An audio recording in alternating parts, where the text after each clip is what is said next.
अब ज्ञान किसे कहते हैं?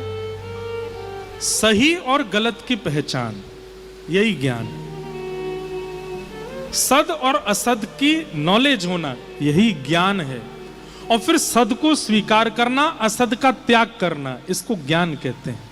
और ये ज्ञान कहां से आता है? सत्संग से आता है, महज्जनों की वाणी सुनने से आता है, कथा सुनने से आता है, प्रवचन सुनने से आता है, नित्य सत्संग करने से आता है। ऐसा ज्ञान पोथियां पढ़ने से नहीं आएगा। कबीरदास जी को आप ज्ञानी कहते हो कि नहीं कहते?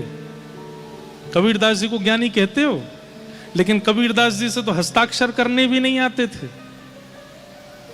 अगर कोई ग्रंथ खोल करके रख दिया जाए तो कबीरदास जी पढ़ भी नहीं सकते थे। लेकिन कबीरदास जी के जो भाव हैं, उनके ऊपर पूरा विश्व नतमस्तक हो जाता है। एक बहुत सुंदर पद है कबीरदास जी का। ये वो कबीर गा रहे हैं जो पढ़े लिखे नहीं है, लेकिन ज्ञान देखो। डर लागे और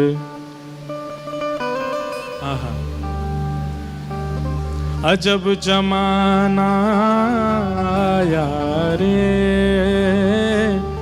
डर लागे और हंसी आवे, अजब जमाना आया रे, डर लागे और हंसी आवे, अजब जमाना आया रे, डर लागे और हंसी आवे, अजब जमाना आया रे। बहुत सुंदर पद है।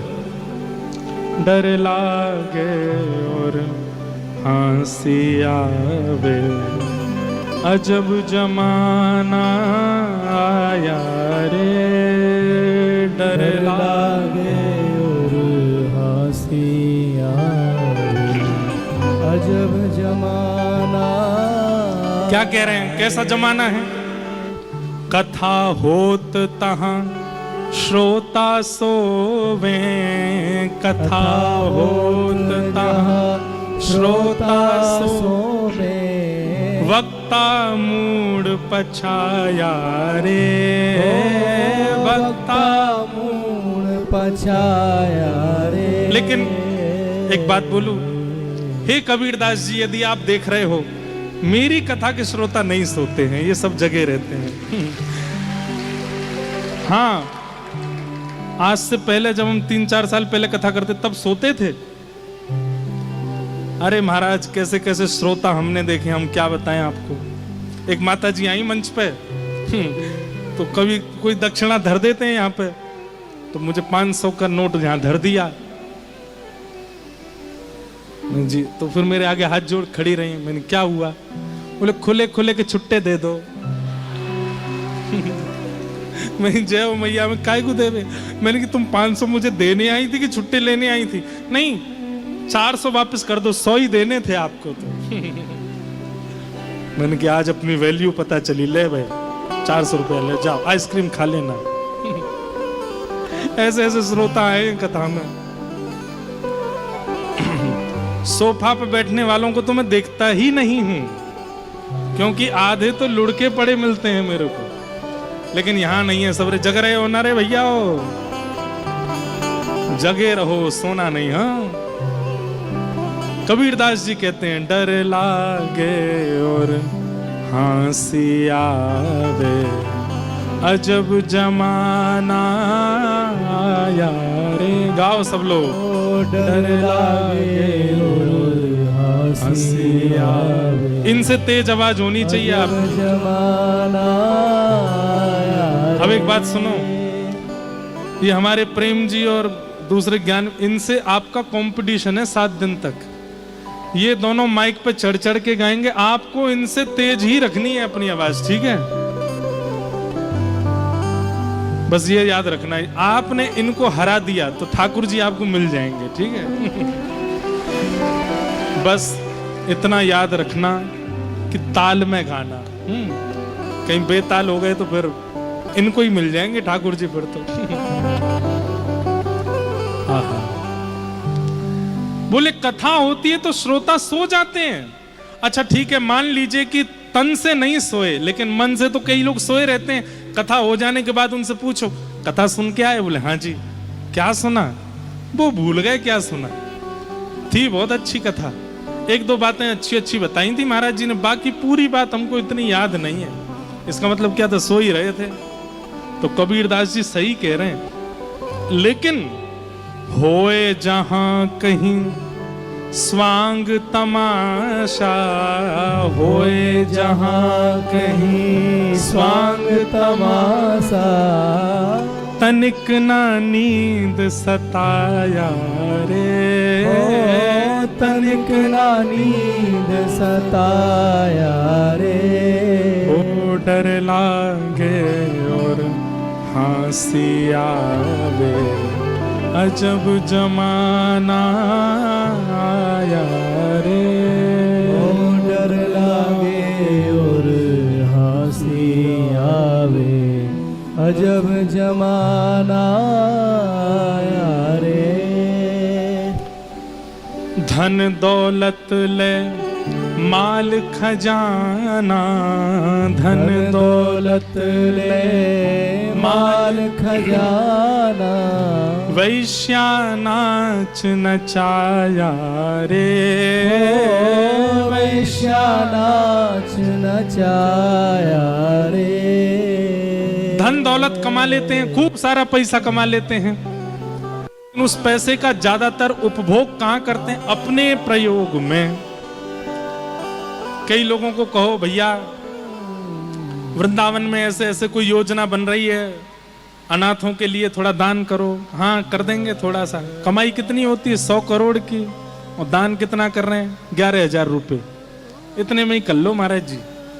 और जब खुद के घर का कोई कार्यक्रम होता है तो महाराज बड़े बड़े लोगों को देखो आप, भारत में कैसे कैसे लोग हैं, 6-6 महीने तक शादियां चल रही हैं आजकल।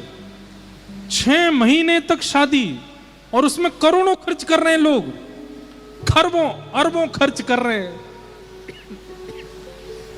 क्या हो गया है?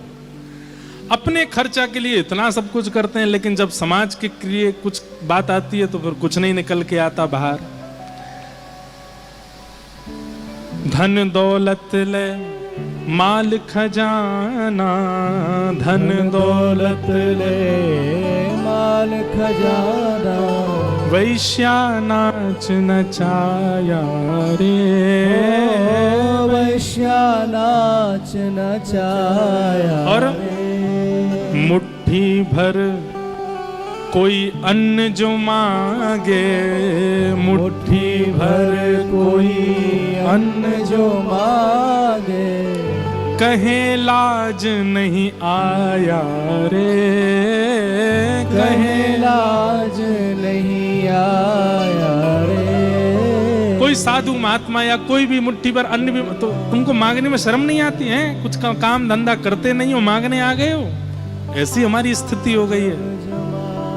डर लागे और हंसी आवे, अजब जमाना आया रे।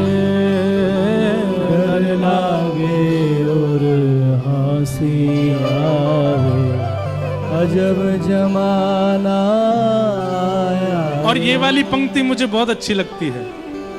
भांग तमाकू सुल्फा गांजा, भांग तमाकू सुल्फा गांजा, सूखा खूब उड़ाया रे, सूखा खूब उड़ाया रे।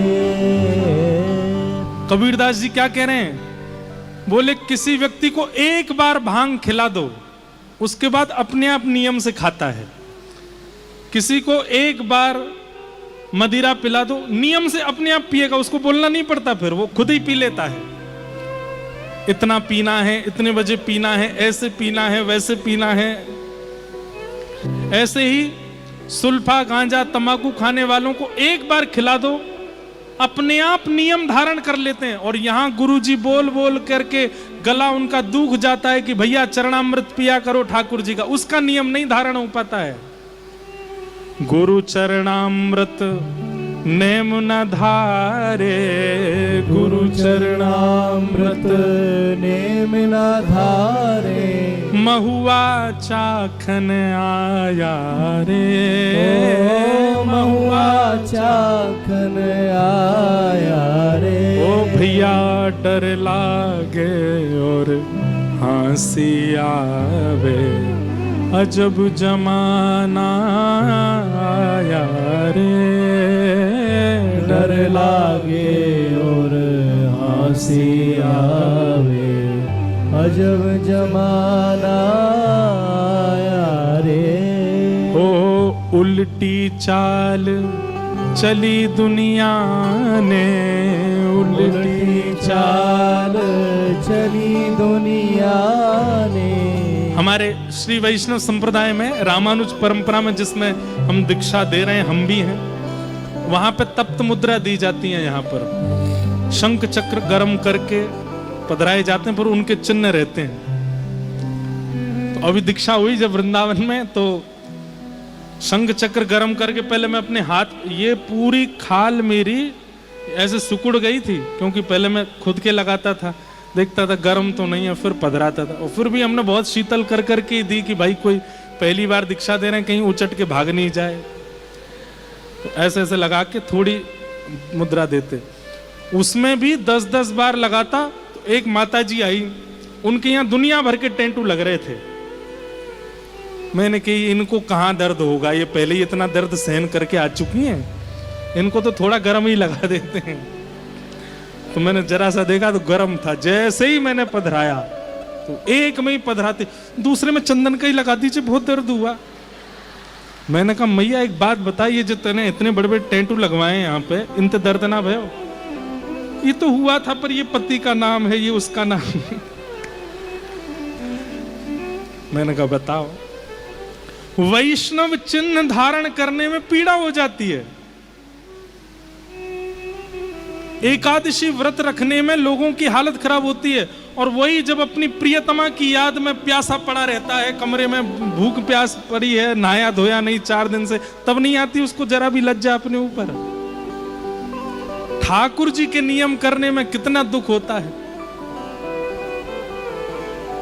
डर लागे और हंसी आवे, अजब जमाना आया रे। डर लागे और हंसी आवे, अजब जमाना आया रे। बात आई है तो मैं बोल देता हूं, बुरा लग सकता है कई लोगों को। शरीर पर किसी भी प्रकार की छेड़छाड़ मत करवाया कीजिए। ठाकुर जी ने हमको जैसा शरीर दिया है, इस शरीर को और भजन करके पवित्र करके ठाकुर जी को लौटाना है हमको। किस्त में मिला है हमको, लोन में मिला है हमको शरीर। लोन तो चुका नहीं पाए, बल्कि जैसे किसी को किराएदार को आपने घर दे दिया, उससे कह दिया भाई 6 महीना के लिए ले लो, 6 महीना बाद दे देना। अब 6 महीना में उसने खूब कील ठोक करके और पूरे घर का पलस्तर निकाल दिया, पंखा उतार दी, सब वापस लेने जाओगे तो आप नाराज होगे कि नहीं भाई तूने क्या किया, मेरे घर का पूरा जैसा दिया था वैसा ही वापस कर हमको। अब उसके बाद वो कितना भी रंग रोगन करावे, कितना भी, एक बार घर छेड़ दिया तो दोबारा पुराना जैसा नहीं हो सकता। इसलिए अब जिन्होंने ये घर छेड़ दिया है, अब वो तो कुछ कर नहीं सकते, पर जिनका अभी बचा हुआ है, बचे ही रहना भैया, कुछ करना नहीं। इस शरीर से ज्यादा छेड़छाड़ नहीं करनी किसी भी प्रकार की। कोई ये हम कह रहे हैं ठाकुर जी का भी स्वरूप क्यों बनाना है? हनुमान जी की तरह चित्त में धरो ना, यहाँ सीना चौड़ा करके दिखाओ दो, यहाँ बैठे हैं श्री राम जानकी, बैठे हैं मेरे सीने में। और बाहर बैठाने का क्या अभिप्राय है?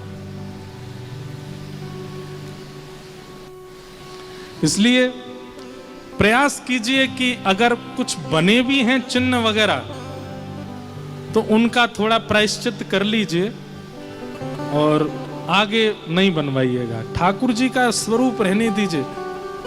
अगर ये प्रमाणित होते, किसी ने मुझे कहा कि ठाकुर जी की भी तो लिलिहार लीला है। लिलिहार लीला बनाई है, उसका कोई ऐसा प्रमाणित कोई कहीं पर वर्णन नहीं है।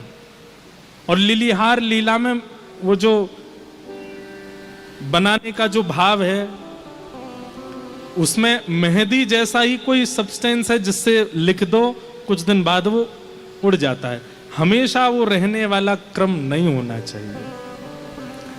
बाकी आप लोगों का जीवन है, ज्यादा कुछ कह नहीं सकते। ज्यादा कुछ शरीर पर निर्माण करवाओ नहीं। ठाकुर जी ने जैसा शरीर दिया है, इसको खिला पिला करके मस्त रखो, भजन करके, गंगा स्नान करा के, यमुना स्नान करा के, संत चरण रज लेकर के इसको खूब और पवित्र करो। पवित्र करके ठाकुर जी को वापस करना है। इस पर ज्यादा छेड़छाड़ मत किया कीजिए।